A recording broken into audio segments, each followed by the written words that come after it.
وَأَجْلِبْ عَلَيْهِمْ بِخَيْلِكَ وَرَجِلِكَ، اور تم اپنے لاؤ اور لشکر کے ساتھ ان پر حملہ آور ہو جا۔ اب ایک تو لاؤ اور لشکر شیطان کا اپنا ہے، جنوں کا لاؤ اور لشکر، شیطان کی اولاد وہ اتنی زیادہ پھیلتی ہے، اگر انسان اس دنیا میں ایک گناہ ہے تو 6 سے 7 گنا شیطان ہے، اتنی اس سے بھی زیادہ ہو سکتے ہیں، اب تعداد تو اللہ ہی جانتے ہیں۔ ہر انسان کے اندر ایک شیطان ہے جو اسے برائی کی طرف بلاتا ہے۔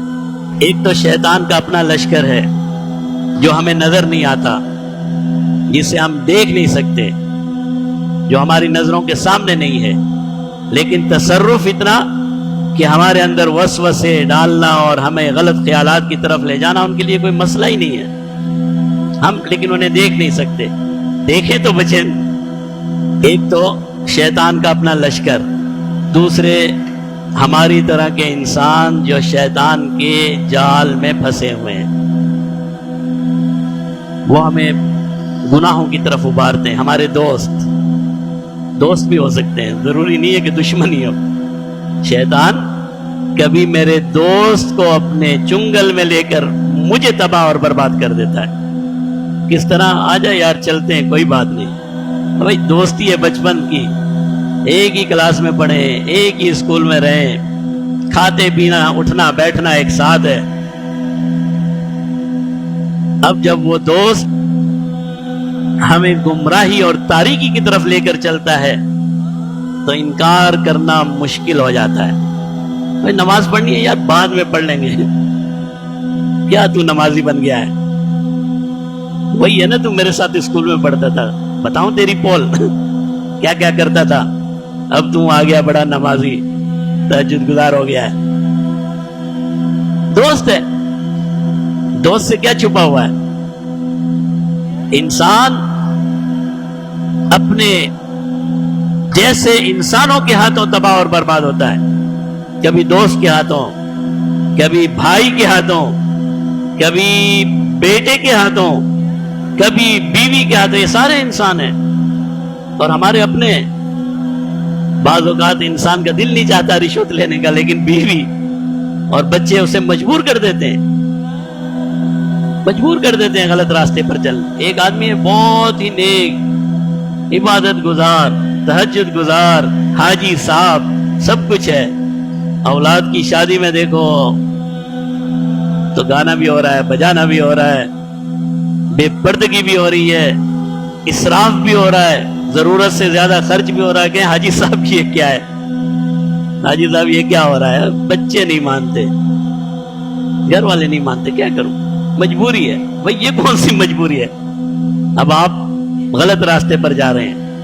وَأَجْلِبْ عَلَيْهِمْ بِخَيْلِكَ وَرَجِلِكَ، تمہیں جکڑا جا رہا ہے شیطانی لاؤ اور لشکر کے ذریعے سے۔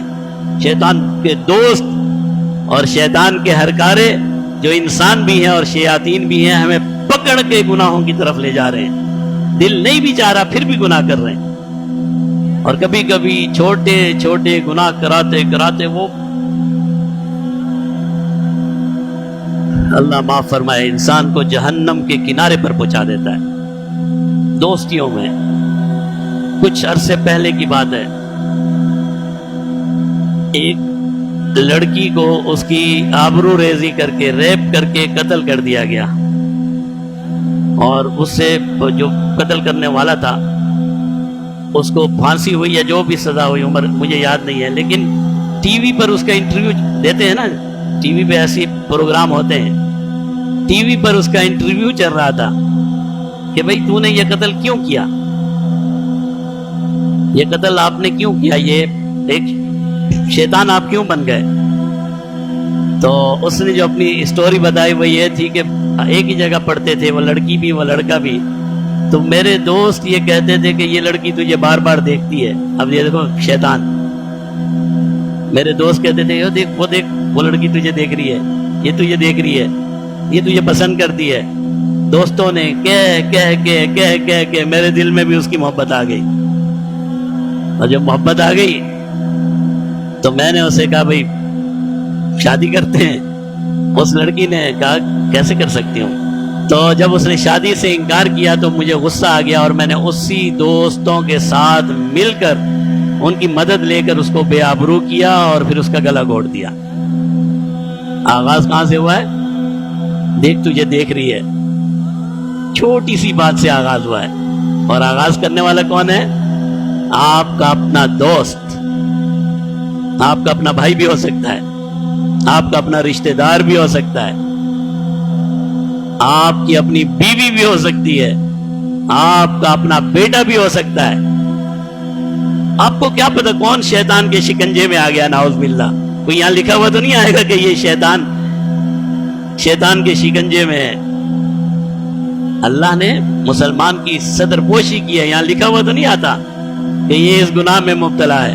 آپ اسے اچھا سمجھ رہے ہیں، اسے اپنا سمجھ رہے ہیں، اور اس نے آپ کو تباہ اور برباد کر کے رکھ دیا۔